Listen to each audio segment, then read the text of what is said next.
And really what happened was 2008, the Great Recession hit, and a lot of people, I live in Charlotte, North Carolina, a lot of bankers here in town. So a lot of people got laid off and they started to explore starting their own businesses.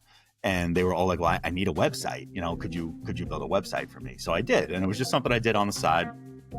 And then they were like, well, now I need to show up in Google. Could you do that for me? And I knew how to do that, right? So it kind of slowly, instead of doing it for myself, I started to do it for other people for a fee. And then I realized, there might be more money in this than there is in my side projects.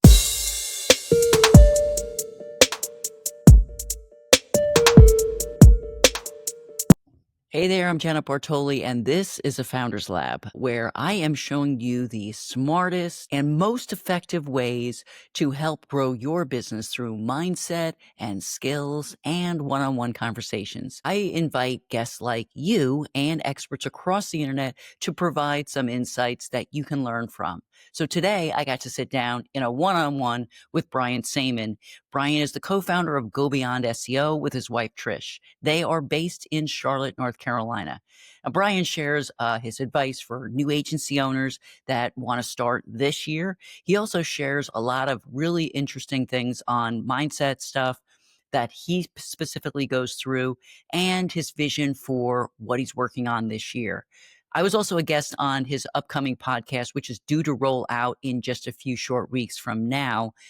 Brian is a true visionary. He's an entrepreneur in every sense of the word. And now here's my conversation with Brian. Hey, Brian, good to have you here. What I wanted to do today was have more of a conversation with you as a founder. Everybody's got a backstory. And one of the things that I really like to do is to have that conversation. There are people that are either starting to get into business. So how did you get started with where you are in your agency? You co-founded it with your wife. How did you guys get started in this? Sure. Wow, we're going to go way back here. Well, first of all, thanks for having me on. I appreciate it. Always excited to tell this story because it is a strange one. And I think a lot of people who are trying to get a business off the ground, who maybe are grinding in a 9-to-5, will appreciate it. It's a little weird in that I think today, a lot of people, the gig economy is big today, right? So a lot of people are taking freelance jobs and they're able to support themselves that way. And they don't necessarily want to take it to the next level and actually start a business. When I started this 16 years ago now, I was working a 9-to-5, and to be totally honest, it was more like a 9-to-9. I was in the hospitality business. I worked in country clubs. It is a very labor intensive, lots of hours. So just a high volume, we'll call it. And I knew that I wanted to get out. I had my first son. He was around 2 years old. I had always been exploring different businesses to start. I started to build some things online on my own. So I had a website where I sold bicycles. So we did some drop shipping, 16 years ago, when I had to actually look up what the word drop shipping was and reach out to wholesalers and figure out if they would do this for me. So I had done some side projects, and really what happened was 2008, the Great Recession hit, and a lot of people, I live in Charlotte, North Carolina, a lot of bankers here in town. So a lot of people got laid off and they started to explore starting their own businesses. And they were all like, well, I need a website. Could you build a website for me? So I did. And it was just something I did on the side. And then they were like, well, now I need to show up in Google. Could you do that for me? And I knew how to do that, right? So it kind of slowly, instead of doing it for myself, I started to do it for other people for a fee. And then I realized, there might be more money in this than there is in my side projects.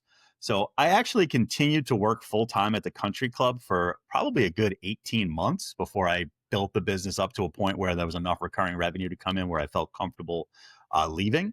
I did have the benefit of my wife being able to do sales while I was at work, right? So she did the sales end of things. I had Mondays off at the country club, so I would spend every Monday in a coffee shop working on stuff or meeting potential clients. So for 18 months, it was a grind. It was, and at 16 years later, it's still a little bit of a grind, right? It never really goes away, but it was yeah, it was some long weeks, we'll say that, but it was well worth it. Glad I did it. And being in business with your wife, Yes. I know there's many people that I've had conversations with, they were like, "There's no way I possibly could do that."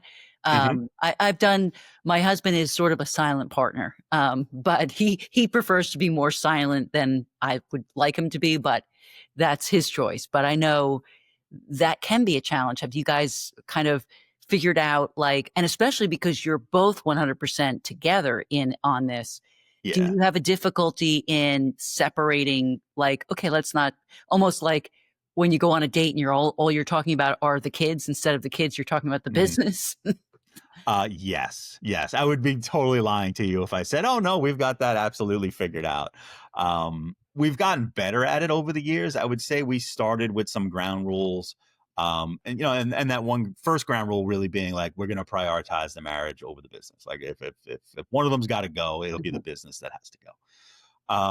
I don't think it's for everybody. My wife and I actually worked together before the business, so we knew that we could do it. It was something that we had done before.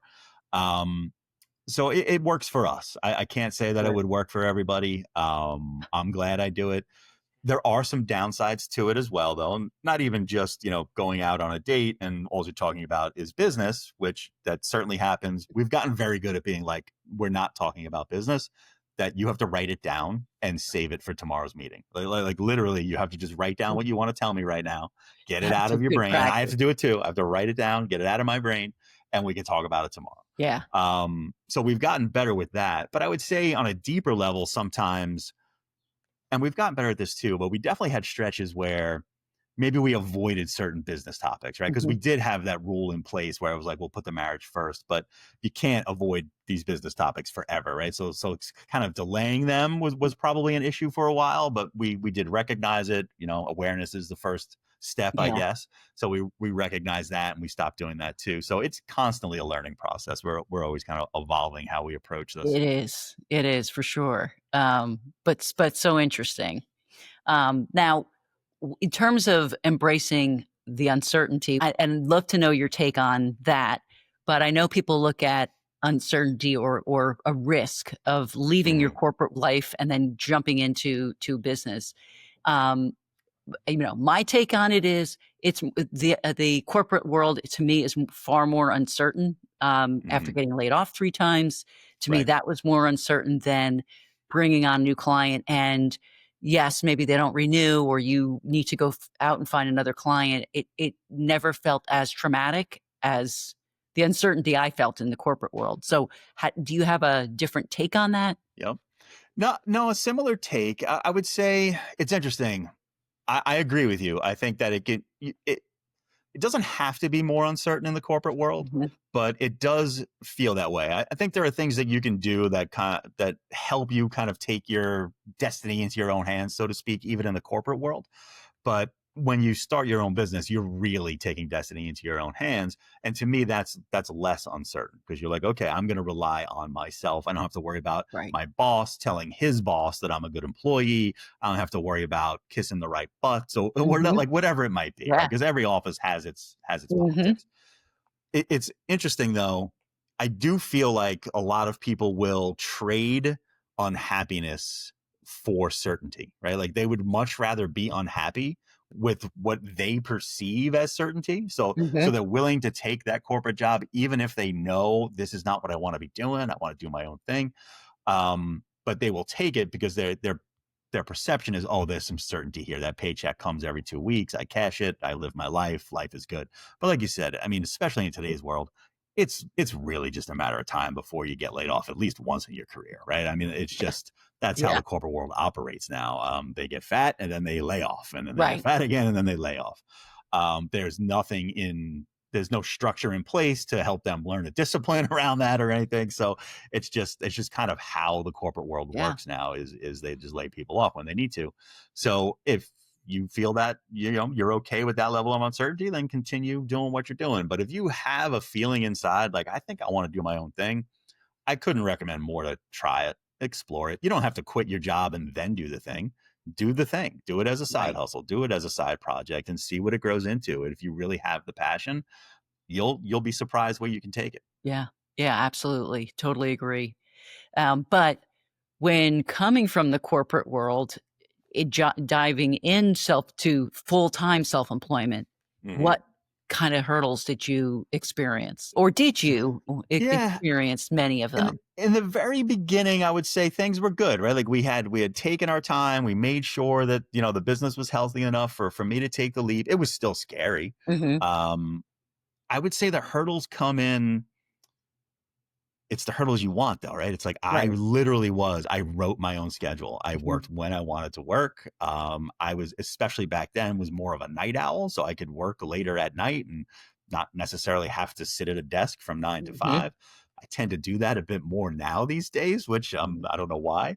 Um, but I would say it's like really developing the discipline to stay focused, to stay doing the things that got you the success. You have to make sure you continue to do those things. And if you start to slack on them, you're going to get that feedback pretty immediately. Yeah. And don't ignore that feedback. Right. Whereas in a job, you start to slack a little bit, it might be a while before you see any Yeah. real Could feedback. be your mid-year review or something. Right. Right. But if you do it in your own business, you're going to get that feedback pretty quick. That's true. Well, if now the agency world, and I know I forget what statistic it was, but there was a huge agency survey that was like last year or something, and they were talking about is there a huge drop off in terms of getting agencies to get in front of more potential clients. And Hmm. I don't know if you experienced any of that at all. I know in 2022 and 23 was a bit of a drop off. But have you, is there, if somebody were to just say, I'm going to get into a digital marketing agency this year, let, Hmm. for example, what recommendations or advice would you give them? Sure. I would say, as far as whether there's been a drop off in clientele or not, I don't know. I Mhm. will say COVID affected everything, right? Yeah. I mean, it really affected everything. And I would say, like, April of 2020 was one of the scariest months of my life, right? It was very like, oh my God, like, what Yeah. is going to happen? But in our space, I feel like it did recover pretty quickly, right? Because all these Mhm. businesses realized, like, we have to. We not like it's not a nice to have anymore. We have to have a digital presence. We have to invest in it. So that was definitely helpful, I would say, into 22, 23. That has petered off a bit now. People needed to do it. They did it, right? So that there's not that wave still coming online Mhm. anymore. But I would say there's still tremendous opportunities in this space. And if you're looking to get started now, I think the couple of things I would say would be get a few clients, Mhm. get clients first, right? You don't have to quit your job before you get a client. Get clients first. It's something you can absolutely do. See how you like it, see how good you are at it.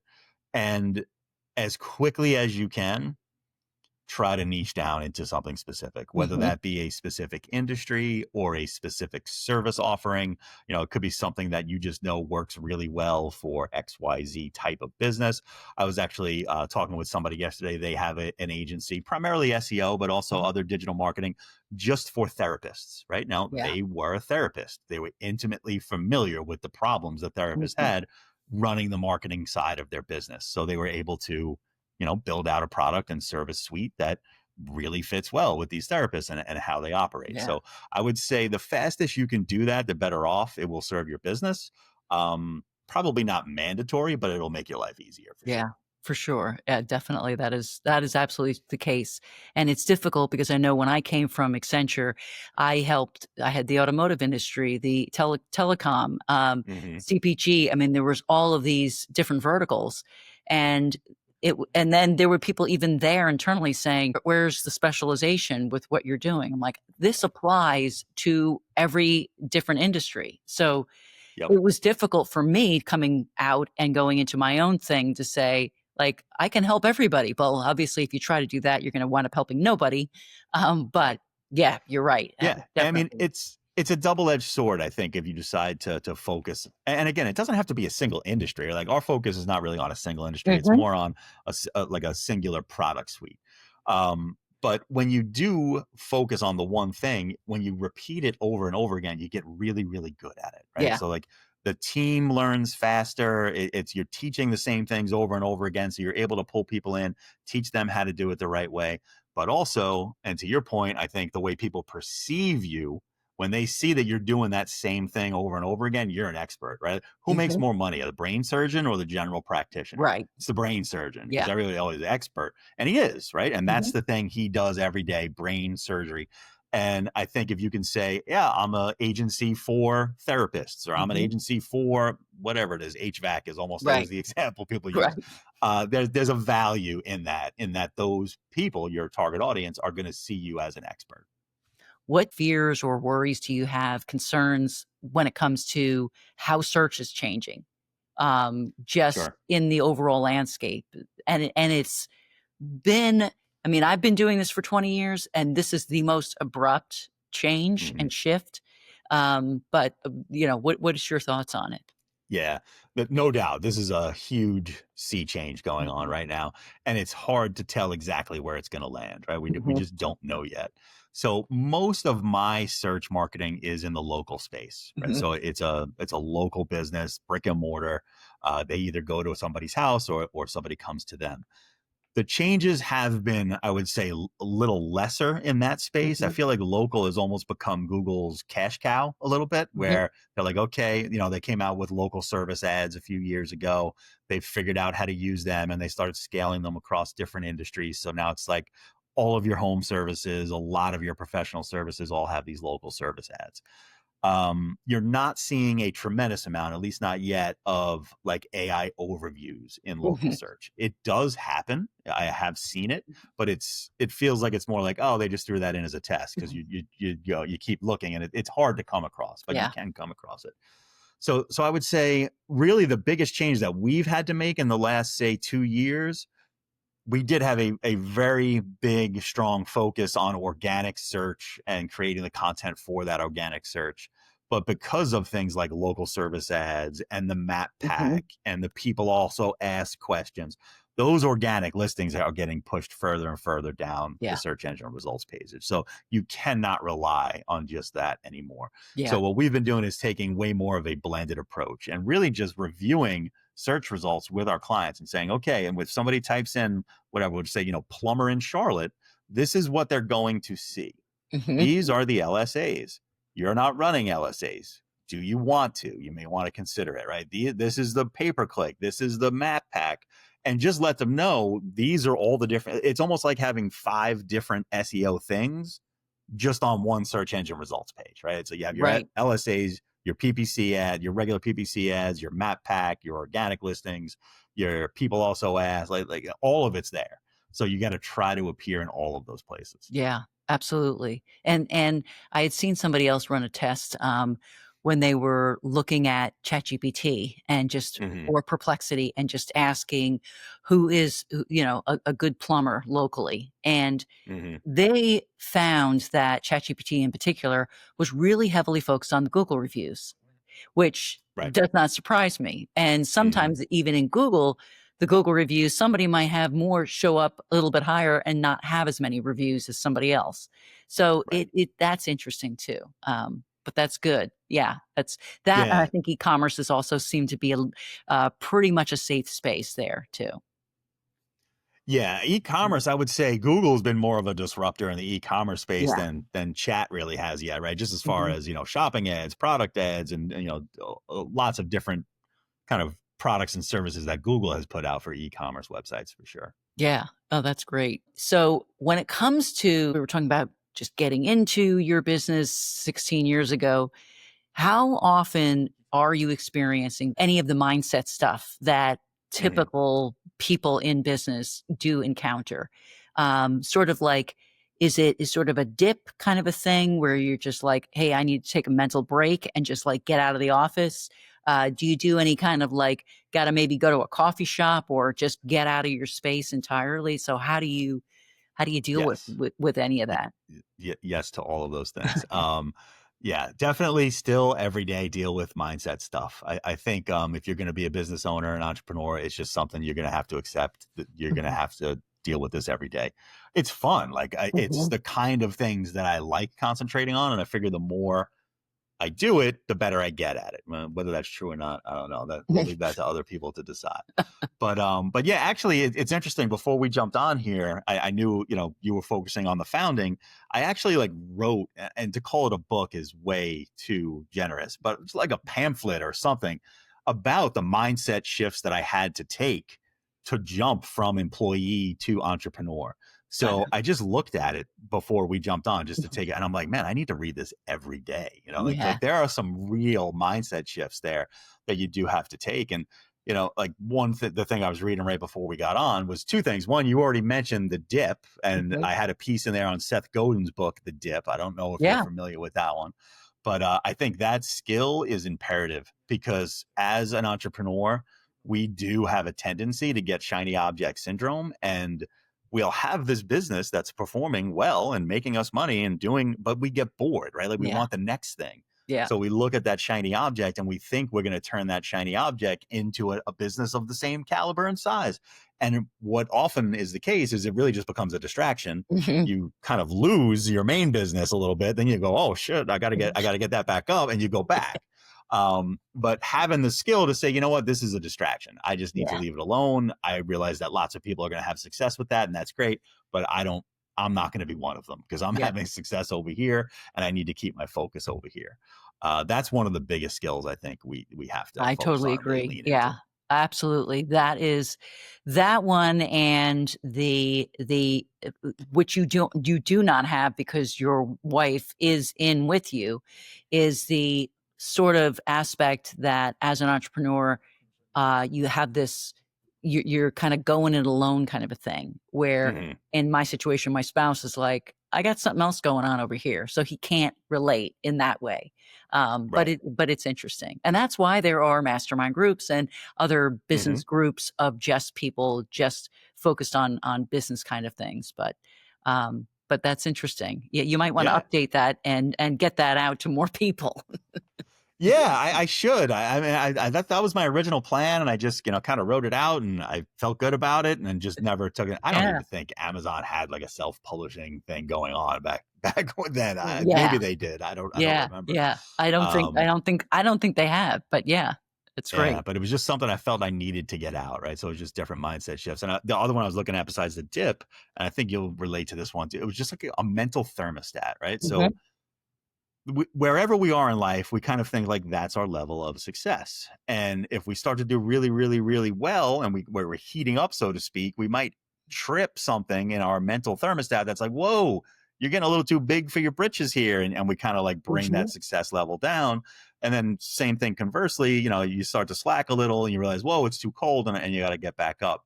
And I think really recalibrating that mental thermostat to go higher and higher is a skill that we all really need to focus on. Yeah, It's just when you get into unfamiliar territory, we like to get comfortable again and go back, even if yeah, that means a lower level of success. yeah, absolutely, and it's an ongoing thing, as you said too, for sure. Yes, So, no do doubt. you have any non-negotiables? Like, this is one of the things that I do, like, at the end of the year for the next year, there's certain things that you maybe experienced or went through in your business, and I will say, even after 6 or 7 years, there's still things where it's like, I've gotta sort of update. There are certain, Hmm. I am not gonna take on this kind of client, or what maybe the service offering has changed or something. Do you have it have you established any at all? Yeah, I don't know if we've called them non-negotiables or not, but like one thing for certain, both my wife and I we're like we're just done with toxic clients. Like Yeah, I don't care good. how much money you want to pay. I don't like you are not worth it to me. I get one trip around. I don't want to spend my time with people who are toxic. So Yeah. so that and that sounds easy, but it was actually really hard to execute. I mean, there are times where a toxic client could be a significant portion of your business. Mhm.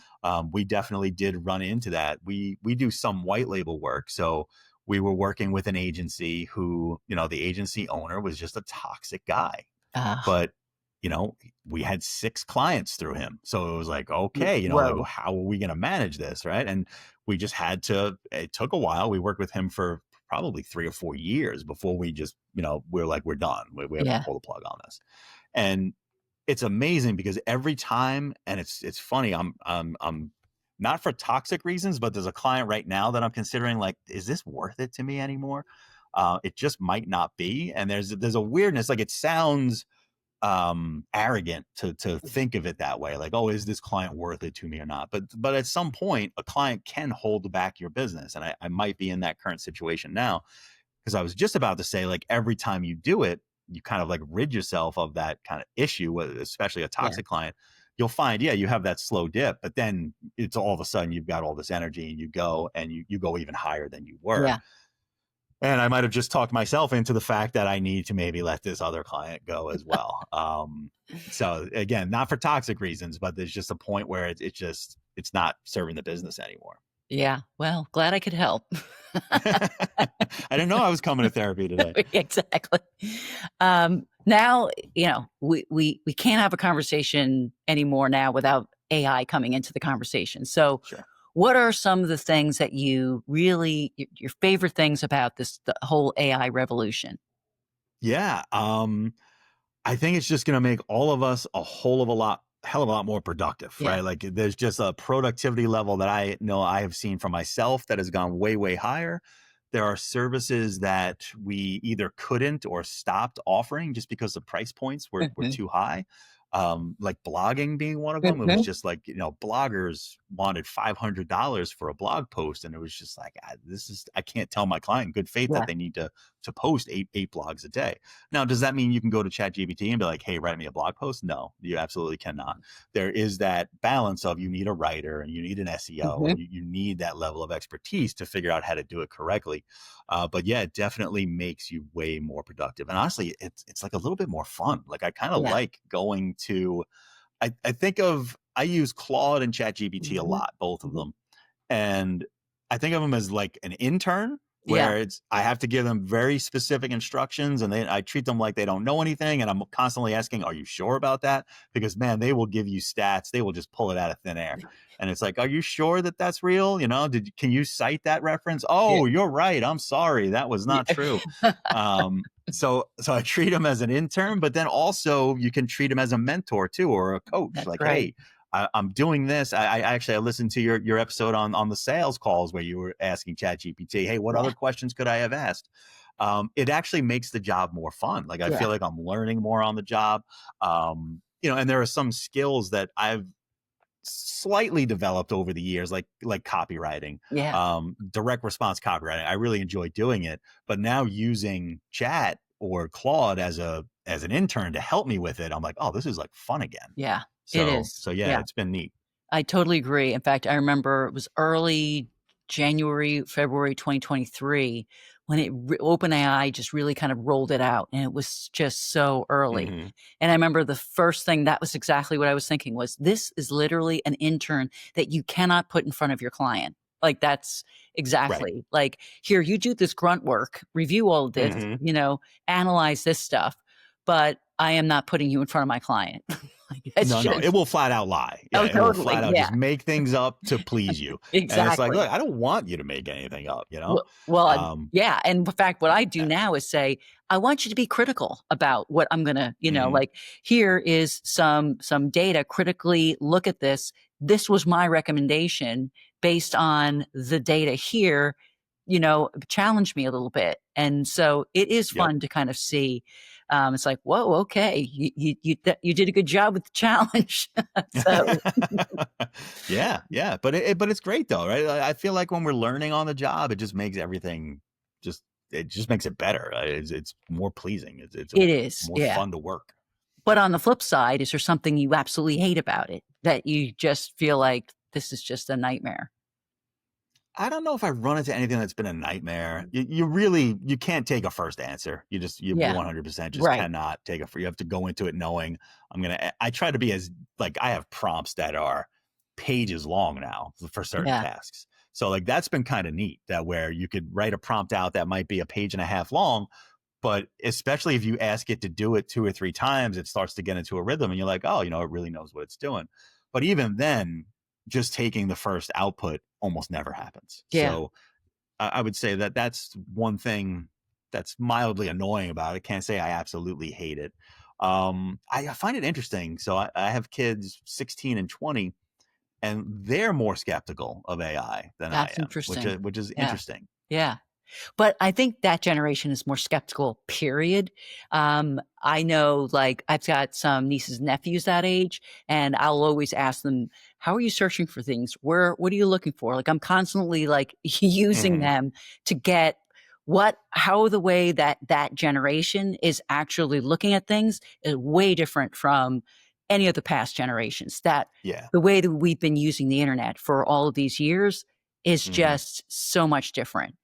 Yes. And I remember even asking my daughter, when she was in high school, it was like, why don't you click on when you see a sponsored, she goes, oh, she's like, "Oh, that's paid. I'm not gonna click on that," you know? I'm Hmm. just like, "Oh."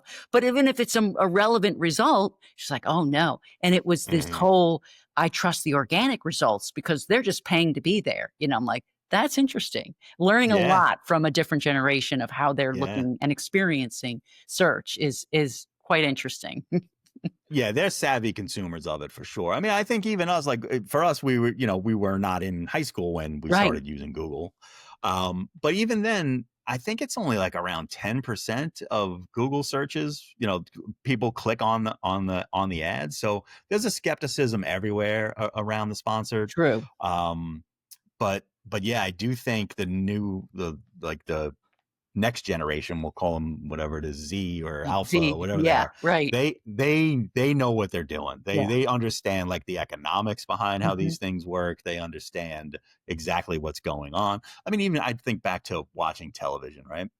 I never clicked for me as a kid. I'm watching David Letterman, that all of the people he's having on his show, they have new movies out Yeah, that they right. want you to get exposure to, right? Yeah, They want you to go to the movies and see it. Like that never occurred to me when I was a kid. I was yeah. like, oh, they're just friends hanging out and having a Exactly, laugh for right. 5 minutes, right? That's not what happens. But the kids these days, they see it in their Instagram relationships. They see it in their Yeah, TikTok relationships, and who's sponsored and who's yeah. not, and what it means. And yeah, it's definitely a more savvy information customer Yeah, these days. they are, which is good, and I think that's also, it lends itself to community building, and that's the reason Hmm. why maybe the sales cycle's a bit longer. You gotta establish a more rapport and a relationship, build a community, and then kind of, like, evolve it from there too. Yeah, But yeah. it's good. It's Trust good stuff. levels. Trust levels are just so low, right? I Yeah, just think just across the board, trust levels are low. So it almost requires community. It just requires putting yourself out there and letting people know who you are. yeah. And yeah, I think back to 80s, 90s, it was probably easier to make a higher ticket sale than it is Mhm. today. Now you can reach a lot more people, but the actual making of the sale, I feel like, is in this low trust environment, it's a bit Yeah. tougher. Totally, absolutely. So So one of the things I wanted to understand from what you guys are doing, go beyond SEO. Is there anything newer this year that you're working on?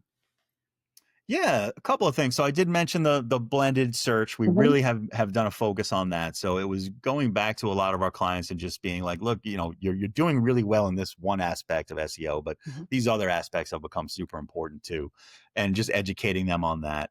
And then one of the newer things that we're actually getting into now is data as a service. So Yeah. we've partnered with a data platform.